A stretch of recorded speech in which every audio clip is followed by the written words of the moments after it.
કેમ છો વિદ્યાર્થી મિત્રો? હું Savaliya Rajesh from Saraswat international academy Vapi. આજે આપણે ધોરણ 9માં ગણિત વિષયની અંદર ચેપ્ટર નંબર 4 દ્વિચલ સુરેખ સમીકરણનો અભ્યાસ કરવાના છીએ. તો દ્વિચલ સુરેખ સમીકરણ કેને કહેવાય તે સમજતા પહેલાં આપણે એકચલ સુરેખ સમીકરણ સમજી લઈએ. તો અહીંયા નામ ઉપરથી તમને સમજ પડી શકે કે એક એવું સમીકરણ કે જેમાં માત્ર એક જ ચલ હોય અને તે સમીકરણ સુરેખ હોય, તેને કેવું કહેવાય? એક ચલ સુરેખ સમીકરણ. તો હવે તેની વ્યાખ્યા જોઈએ તો વ્યાખ્યામાં શું આપણને આપેલું છે કે જે સમીકરણમાં માત્ર એક જ ચલ હોય અને ચલનો ઘાતાંક કેવો હોય? એક હોય, તો તે સમીકરણને એક ચલ સુરેખ સમીકરણ કહે છે. બરાબર. તો અહીંયા બે વસ્તુ આપણે યાદ રાખવાની છે કે એવું સમીકરણ કે જેમાં માત્ર એક જ ચલ હોય અને તે ચલની ઘાત કેવી હોય? એક હોય, તો તેને કહેવાય એક ચલ સુરેખ સમીકરણ. બરાબર.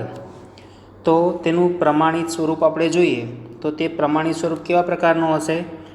ax + b = 0, જ્યાં a અને b શું હશે? વાસ્તવિક સંખ્યાઓ હશે. બરાબર, મતલબ અચળ કોઈ સંખ્યા હશે. અહીંયા જે x તમને દેખાય છે તે શું છે? ચલ છે. ઓકે. તો બીજી એક વસ્તુ, અહીંયા a ≠ 0 હોવું જોઈએ. અહીંયા એની વેલ્યુ ક્યારેય 0 શક્ય નથી. જો 0 થશે તો આપેલ સમીકરણ રહેશે નહીં. માટે અહીંયા શું થશે?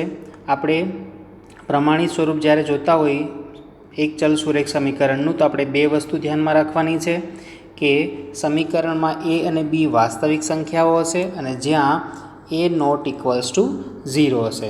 ઓકે. તમને હું અહીંયા એક ઉદાહરણ બતાવું. તો એક ચલ સુરેખ સમીકરણના ઉદાહરણ આપણે જોઈએ તો પહેલું ઉદાહરણ લખીએ. 2x + 3 = 0. બરાબર. તો અહીંયા તમે જે સમીકરણ જોઈ રહ્યા છો તેમાં a બરાબર શું આપેલું છે? 2 અને b બરાબર શું છે? 3. ઓકે. તો અહીંયા 2 અને 3 કેવી સંખ્યાઓ છે? વાસ્તવિક સંખ્યા. ઓકે. તો અહીંયા જે સમીકરણ છે તે એક ચલ સુરેખ સમીકરણ છે કે નહીં ચેક કરીએ. તો અહીંયા તમે જુઓ તો જે ચલ આપેલો છે, બરાબર, તેની ઘાતાંક કેવો છે? 1. મતલબ કોઈ પણ ચલ આવી રીતે લખેલા હોય તેની કંઈ ઘાત ના લખેલી હોય તો તેનો મતલબ શું થાય? તેની ઘાત કેવી હશે? 1 હશે. અને અહીંયા સમીકરણની અંદર માત્ર એક જ ચલ છે, માટે અહીંયા જે ઉદાહરણ આપણે લખેલું છે તે કેવું છે? એક ચલ સુરેખ સમીકરણ. ઓકે. આપણે એક બીજું ઉદાહરણ લખીએ. ધારો કે આવી રીતે લખેલું હોય 5y - 8 = 0. તો આ પણ એક ચલ સુરેખ સમીકરણ છે. તો અહીંયા તમે જુઓ ચલ કયો છે? y. અને અહીંયા એની વેલ્યુ 5 છે અને બીની વેલ્યુ કેટલી થશે? અહીંયા તમે જુઓ તો એની વેલ્યુ 5 થશે અને બીની વેલ્યુ થશે -8. એ યાદ રાખજો, કેમ કે સમીકરણ છે તેમાં વચ્ચે અહીંયા પ્લસની સાઇન છે. તો અહીંયા જો માઇનસ હશે તો આપણે તેને આવી રીતે લખી શકીએ 5y + -8 = 0. તો અહીં બીની વેલ્યુ શું થશે? -8. ઓકે. ચાલો હવે આગળ જોઈએ. તો અહીં એક ચલ સુરેખ સમીકરણ કેને કહેવાય તે આપણે સમજી ગયા. બરાબર. તો હવે આપણે એ સમજીએ કે દ્વિચલ સુરેખ સમીકરણ કેને કહેવાય. તો ફક્ત અહીંયા જે ઉપર વ્યાખ્યા લખેલી છે તેમાં માત્ર એક જ ચેન્જ આવશે. અહીંયા એક જ ચલની જગ્યાએ શું આવી જશે? બે ચલ. તો કોઈ એક એવું સમીકરણ કે જેમાં બે ચલ આપેલા હોય, બરાબર, અને બંને ચલની ઘાતાંક કેવી હોય? 1 હોય. બરાબર. તેવા સમીકરણને કહેવાય દ્વિચલ સુરેખ સમીકરણ. ઓકે. તો તેની વ્યાખ્યા જોઈએ. દ્વિચલ સુરેખ સમીકરણ જે સમીકરણમાં બે ચલ હોય અને બંને ચલના ઘાતાંક 1 હોય, બરાબર, તો તે સમીકરણને દ્વિચલ સુરેખ સમીકરણ કહે છે. ઓકે. તો દ્વિચલ સુરેખ સમીકરણનું પ્રમાણિત સ્વરૂપ આપણે જોઈએ તો શું થશે? ax + by + c = 0. ઓકે. જ્યાં એ બી સી શું થશે? વાસ્તવિક સંખ્યાઓ. અહીંયા એની જગ્યાએ, બીની જગ્યાએ અને સીની જગ્યાએ કોઈ વાસ્તવિક સંખ્યાઓ હશે. પરંતુ એ તથા બી એક સાથે શૂન્ય ક્યારેય નહીં હોય. બરાબર, અહીંયા ખાસ વસ્તુ યાદ રાખવાની છે કે એની વેલ્યુ અને બીની વેલ્યુ એક સાથે શૂન્ય ક્યારેય નહીં હોય જો દ્વિચલ સુરેખ સમીકરણ હશે તો. ઓકે, કોઈ પણ એક વેલ્યુ 0 હોઈ શકે એટ એ ટાઈમ, પણ બંને વેલ્યુ એ અને બીની વેલ્યુ એક સાથે ક્યારેય 0 ન હોઈ શકે.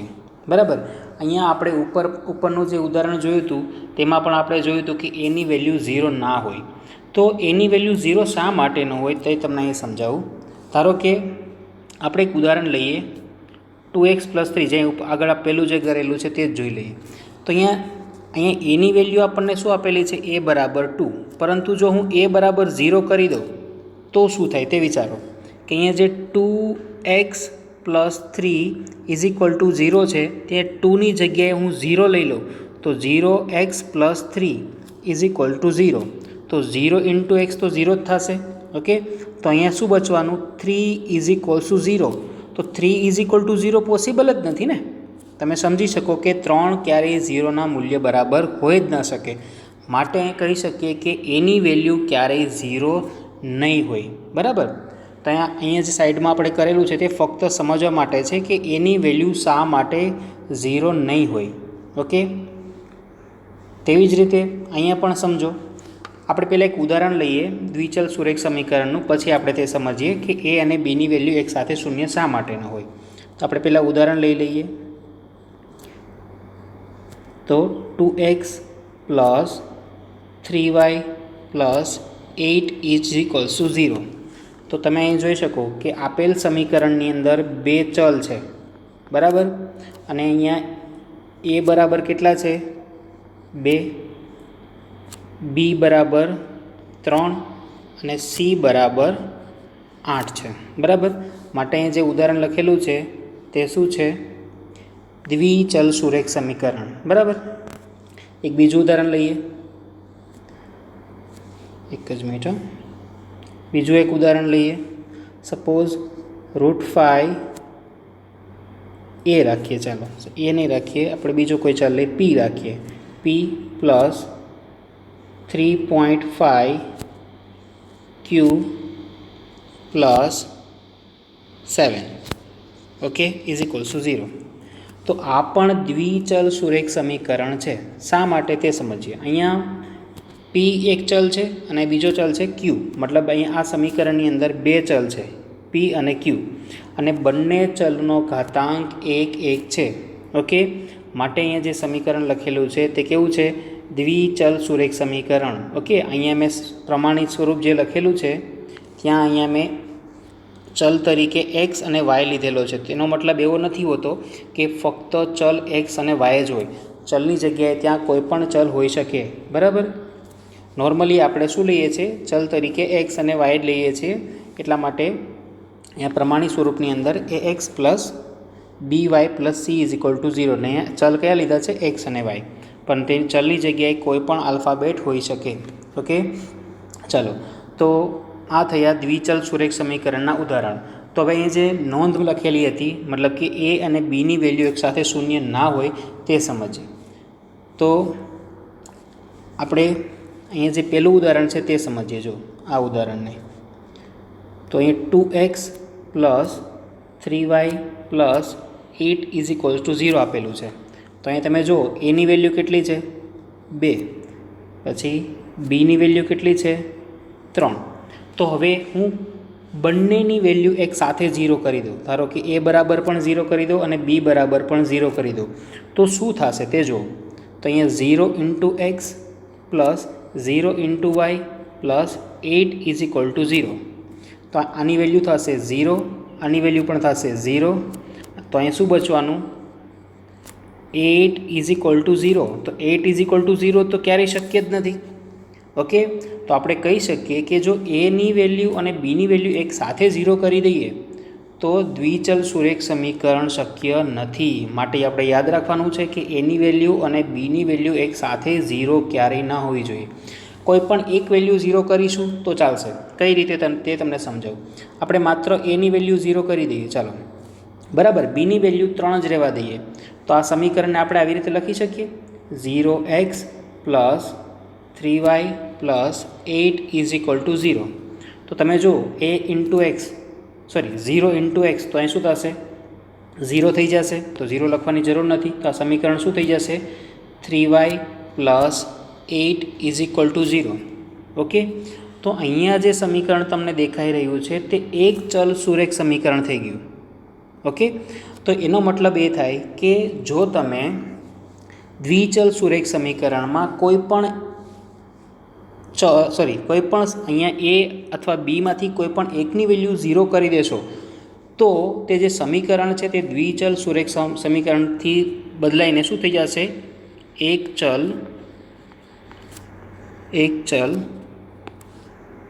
सुरेख समीकरण थई जशे। ओके, तो तेनो मतलब एवो थाय छे के द्विचल सुरेख समीकरण होय तेमां एक कोईपण ए अथवा बी ने तमे कोईपण एकने 0 करी देशो तो ते एक चल सुरेख समीकरणमां रूपांतर थई गयुं।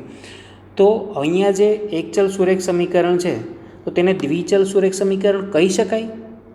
तो मारो जवाब थशे हाँ, कि एक चल सुरेख समीकरण ने द्विचल सुरेख समीकरण कही शकाय। शा माटे? कारण के तमे जो कि 3y + 8 ने हूँ आवी रीते लखी शकूँ, बराबर।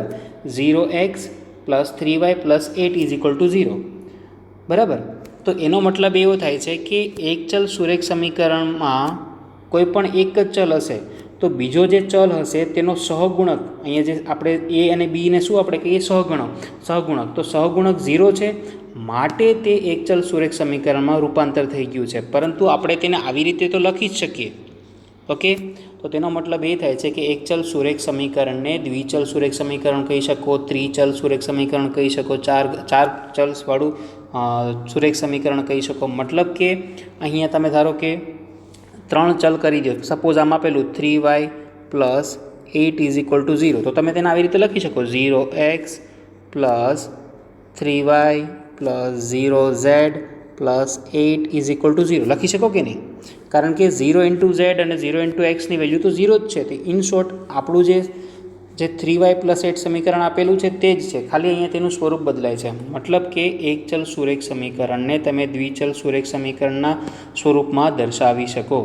ઓકે, ચાલો તો અહીંયા આપણને તમને સમજ પડી ગઈ હશે કે આપણે જ્યારે દ્વિચલ સુરેખ સમીકરણ લેતા હોઈએ ત્યારે એ અને બીની વેલ્યુ એક સાથે 0 લઈ શકીએ નહીં, પરંતુ કોઈ પણ એકની વેલ્યુ આપણે એક સમયે 0 લઈ શકીએ। ઓકે, અને બીજી વસ્તુ અહીંયા એક સુરેખ શબ્દ વાપરેલો છે, તો સુરેખ સમીકરણ શા માટે તે તમને સમજાવું। આપણે આગળ સમજી ગયા હતા કે કોઈપણ સમીકરણ હોય, ધારો કે આવા પ્રકારનું હોય x² + 2x + 3 = 0। આપણે બીજું ચેપ્ટર જે ભણેલા હતા તેમાં તમને આવા પ્રકારના બહુપદીઓ એટલે કે સમીકરણો તમે જોયા હતા। તો અહીંયા જે ચલ છે તેની મોટામાં મોટી ઘાત કેટલી હતી 2, તો આપણે તેને કહેતા હતા દ્વિઘાત સમીકરણ, બરાબર। તો સપોઝ માની લઈએ કે કોઈ ચલ હોય તેની ઘાત જો એક જ હોય તો આપણે તેને શું કહેતા હતા? એક ઘાત સમીકરણ અથવા તો સુરેખ। યાદ છે? તો કોઈપણ સમીકરણ હોય તેમાં જો ચલની ઘાત એક હોય તો તેને શું કહીશું આપણે? સુરેખ સમીકરણ। ઓકે, સુરેખ શા માટે એ પણ તમને સમજાવું। સુરેખ શબ્દ શું કામે યુઝ કરેલો? કારણ કે તમે જે સુરેખ સમીકરણ હશે તમે તેનો આલેખ બનાવશો, મતલબ કે આવા પ્રકારના કોઈ સમીકરણ હોય જેને આપણે દ્વિચલ સુરેખ સમીકરણ એટલે સુરેખ સમીકરણ કહીએ છીએ, તો સુરેખ સમીકરણનો જો તમે આલેખ બનાવશો તો તે સીધી રેખા મળશે, એટલે કે સુરેખ, બરાબર, સીધી રેખા મળે છે। માટે આવા સમીકરણને આપણે શું કહીએ છીએ? દ્વિચલ સુરેખ સમીકરણ। બે ચલ અને આવા સમીકરણનો આલેખ કેવો મળે છે આપણને? એક સીધી રેખા મળે છે, માટે આવા સમીકરણને આપણે કહીએ છીએ દ્વિચલ સુરેખ સમીકરણ।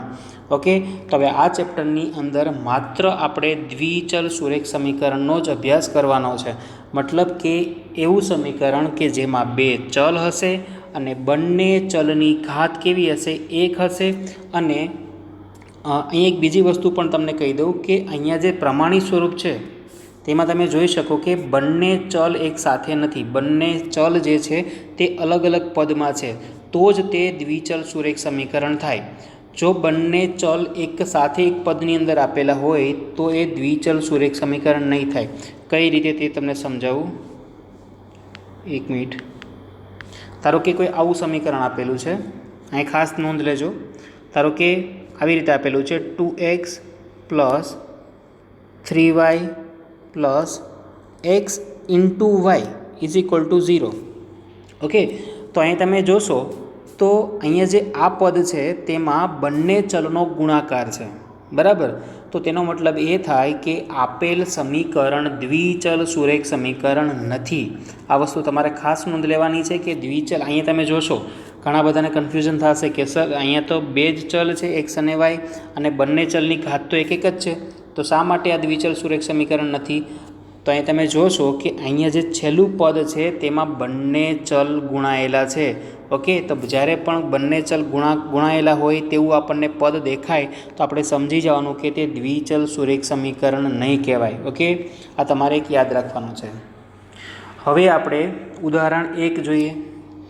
તો ઉદાહરણ 1માં તમે જો કે નીચે દર્શાવેલ દરેક સમીકરણને ax plus by plus c is equal to 0 સ્વરૂપે દર્શાવો અને દરેકમાં a b cની કિંમતો દર્શાવો. મતલબ તમારે નીચે જે સમીકરણ આપેલું છે તેને આ પ્રકારે દર્શાવવાનું છે અને પછી a b cની કિંમત શોધવાની છે. ઓકે, તો આપણે પહેલો દાખલો જોઈએ. તો પહેલો દાખલો આપણને આપેલો છે 2x plus 3y is equals to 4.37. Okay, તો આપણે પહેલાં જોઈએ આપેલ સમીકરણને ax plus by plus c is equal to 0 સ્વરૂપે લખતા.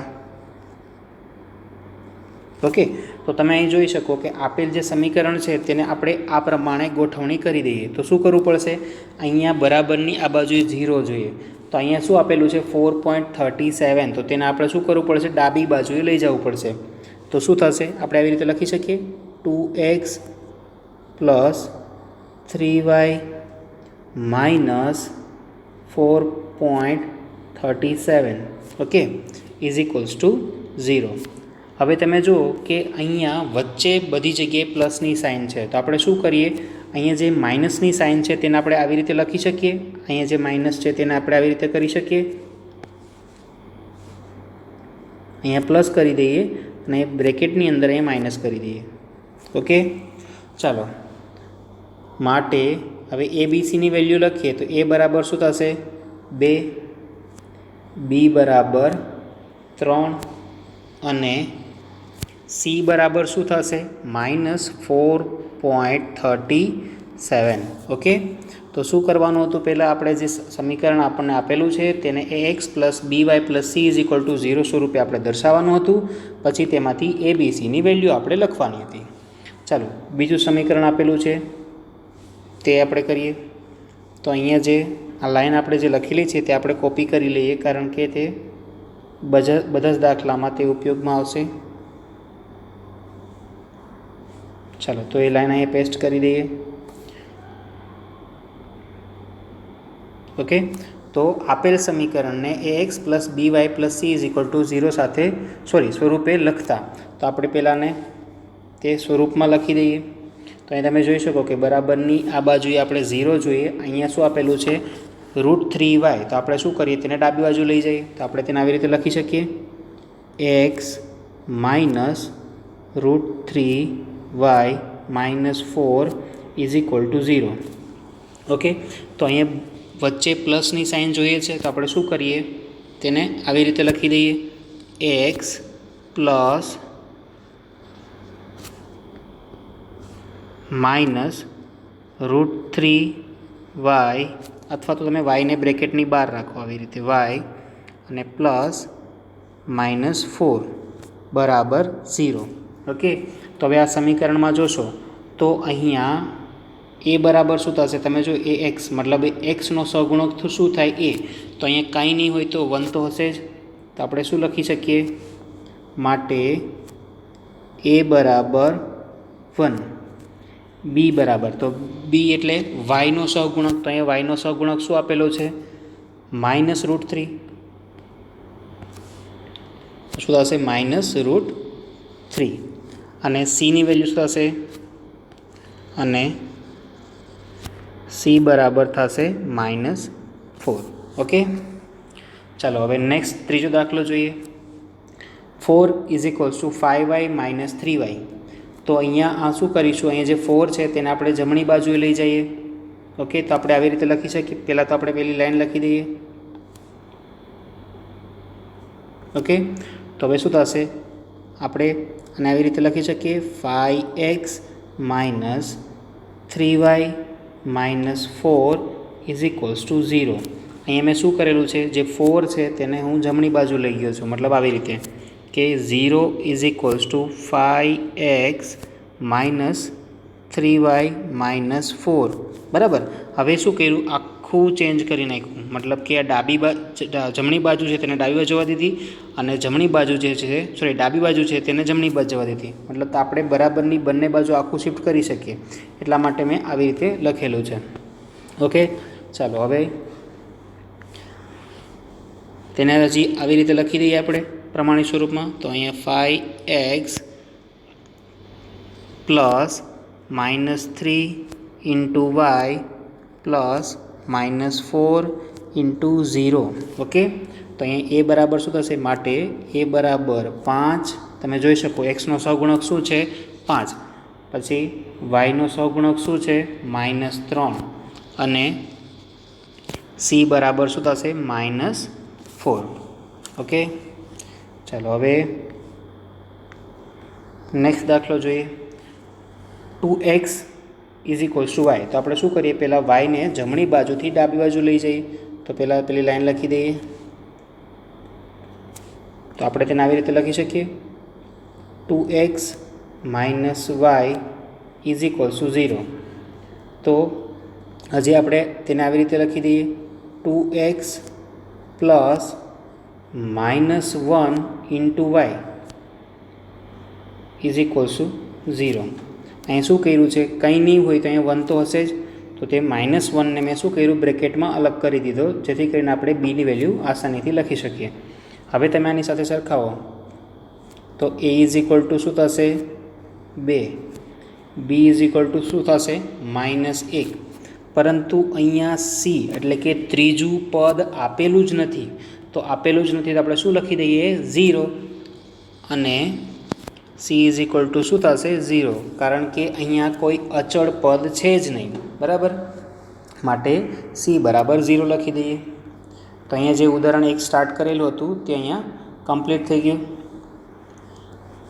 ઓકે ચાલો ઉદાહરણ 2 જોઈએ ઉદાહરણ 2 શું આપેલું છે નીચે દર્શાવેલ દરેક સમીકરણને દ્વિચલ સુરેખ સમીકરણ સ્વરૂપે દર્શાવો મેં હમણાં જ વાત કરેલી હતી કે પ્રત્યેક એક ચલ સુરેખ સમીકરણને આપણે દ્વિચલ સુરેખ સમીકરણના સ્વરૂપમાં દર્શાવી શકીએ હમણાં મેં તમને ઉપર સમજાવેલું હતું અહીં સાઈડમાં મેં કરીને તમને બતાવેલું હતું કે જો એક ચલ સુરેખ સમીકરણ છે તેને દ્વિચલ સુરેખ સમીકરણના સ્વરૂપમાં તમે આવી રીતે લખી શકો ઓકે તો આપણે શું કરવાનું છે અહીંયા જે દાખલાઓ પૂછેલા છે તેમાં એક ચલ સુરેખ સમીકરણ આપેલા છે તેને આપણે દ્વિચલ સુરેખ સમીકરણના સ્વરૂપમાં લખવાના છે ઓકે તો પહેલો દાખલો જોઈએ x = -5 તો પહેલાં આપણે શું કરીએ -5ને જમણી બાજુથી ડાબી બાજુ લઈ આવીએ તો આપણે આને આવી રીતે લખી શકીએ x + 5 = 0 ઓકે હવે તમે અહીંયા જોઈ શકો કે અહીંયા બીજો ચલ કોઈ નથી મતલબ કે y ચલ આપેલો નથી પરંતુ આપણું જે પ્રમાણિત સ્વરૂપ હોય તે કેવું હોય ax + by + c = 0 મતલબ કે આપણી પાસે બીજા ચલવાળું પદ છે જ નહીં તો આપણે શું એ બીજા ચલવાળું પદ શા માટે નથી કારણ કે તેનો સહગુણક છે તે 0 છે તો આપણે શું કરીએ તેના સ્વરૂપમાં એ લખી દઈએ મતલબ કે આને આપણે આવી રીતે લખી શકીએ x + 0y + 5 = 0 ઓકે તો તમે અહીં જોઈ શકો કે મેં જે સમીકરણ લખેલું છે આ વાળું તે શું કરેલું છે, અહીંયા જે મધ્યમ પદ છે એટલે કે બીજું પદ છે 0y વાળું, તે મેં અહીંયા એડ કરેલું છે. શા માટે એડ કર્યું? કારણ કે આ પ્રકારનું આપણે પ્રમાણિત સ્વરૂપ આપણે બનાવવું છે એટલા માટે. પરંતુ તમે જોશો અહીંયા સમીકરણનું મૂલ્ય બદલાતું નથી. સમીકરણ તમે આને સોલ્વ કરશો તો શું મળશે તમને? ફરી પાછું આ જ મળી જશે.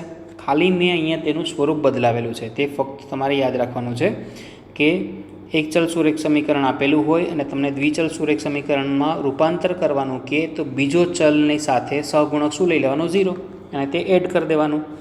ચાલો બીજો દાખલો જોઈએ. y = 2. તો આપણે પહેલાં આને આવી રીતે લખી શકીએ, y - 2 = 0. જેમ અહીંયા ઉપર કરેલું હતું તેવી રીતે હવે શું કરી દઈએ? એક્સનો સહગુણક 0 લખી દઈએ. તો આપણે તેને આવી રીતે લખી શકીએ 0x + y - 2 = 0. તો તમે જોઈ શકો કે આ અત્યારે એક ચલ સુરેખ સમીકરણ હતું. મેં તેને શું કર્યું? દ્વિચલ સુરેખ સમીકરણના સ્વરૂપમાં દર્શાવ્યું છે, પરંતુ તેનું મૂલ્ય નથી બદલાતું, ખાલી તેનું સ્વરૂપ બદલાય છે. ઓકે, તો આ થઈ ગયું દ્વિચલ સુરેખ સમીકરણ. ઓકે, ચાલો હવે ત્રીજો દાખલો જોઈએ. 2x = 3. તો પહેલાં શું કરીએ? 3ને આપણે ડાબી બાજુ લઈ આવીએ. તો 2x - 3 = 0. તો આપણે હવે y ચલ અહીંયા નથી, તો આપણે શું કરીએ? yનો સહગુણક 0 સાથે તે લખી દઈએ. તો 2x + 0y - 3 = 0. તો આ શું થઈ ગયું? દ્વિચલ સુરેખ સમીકરણ. ઓકે, ચાલો હવે ચોથો દાખલો જોઈએ. 5y = 2. તો 2ને પહેલાં આપણે ડાબી બાજુ લઈ આવીએ. તો 5y - 2 = 0. ઓકે, તો હવે તેને આપણે આવી રીતે લખી શકીએ 0x + 5y - 2 = 0. તો તમે જોઈ શકો કે આ કેવું સ્વરૂપ છે? દ્વિચલ સુરેખ સમીકરણ. ઓકે, તેનો મતલબ એ થાય છે કે તમને જો એક ચલ સુરેખ સમીકરણ આપેલું હોય તો તમે તેને દ્વિચલ સુરેખ સમીકરણમાં રૂપાંતર કરી શકો, ત્રિચલમાં પણ કરી શકો. તમને આ જ સમીકરણને તમને કહે કે ત્રિચલ સુરેખ સમીકરણમાં રૂપાંતર કરો તો તમે તેને આવી રીતે પણ કરી શકો કે 2x - 3 = 0 છે. તો તમે આવી રીતે લખી દો 2x + 0y + 0 × z - 3 = 0. તો તમે જોઈ શકો અહીંયા 3 ચલ છે. 3 ચલની ઘાત કેવી છે? 1 1 છે, બરાબર. તો અહીંયા આને આપણે કહી શકીએ ત્રિચલ સુરેખ સમીકરણ. ઓકે, તો ત્રિચલ સુરેખ સમીકરણ તમારે કંઈ ભણવામાં નથી આવતું ત્યારે, પરંતુ તમને ખાલી સમજ પડે કે એક ચલ સુરેખ સમીકરણને તમે દ્વિચલ સુરેખ સમીકરણમાં રૂપાંતર કરી શકો, ત્રિચલમાં કરી શકો, એવી રીતે અલગ અલગ રીતે તમે કરી શકો. તો તમારે યાદ રાખવાનું છે કે એક ચલ સુરેખ સમીકરણ આપેલું હોય તો તેને દ્વિચલ સુરેખ સમીકરણમાં રૂપાંતર આપણે કરી શકીએ, બરાબર. તો અહીંયા આપણે જે દ્વિચલ સુરેખ સમીકરણ જોયું હતું તેનું જે પ્રમાણિત સ્વરૂપ હતું આ તમારે યાદ રાખવાનું છે, અને અહીંયા જે આ વસ્તુ લખેલી છે તે પણ તમારે યાદ રાખવાની છે. તો આ ચેપ્ટરની અંદર માત્ર આપણે દ્વિચલ સુરેખ સમીકરણનો જ અભ્યાસ કરવાના છીએ. ઓકે, તો હવે નેક્સ્ટ લેક્ચરની અંદર આપણે સ્વાધ્યાય 4.1 સ્ટાર્ટ કરીશું. Okay, thank you.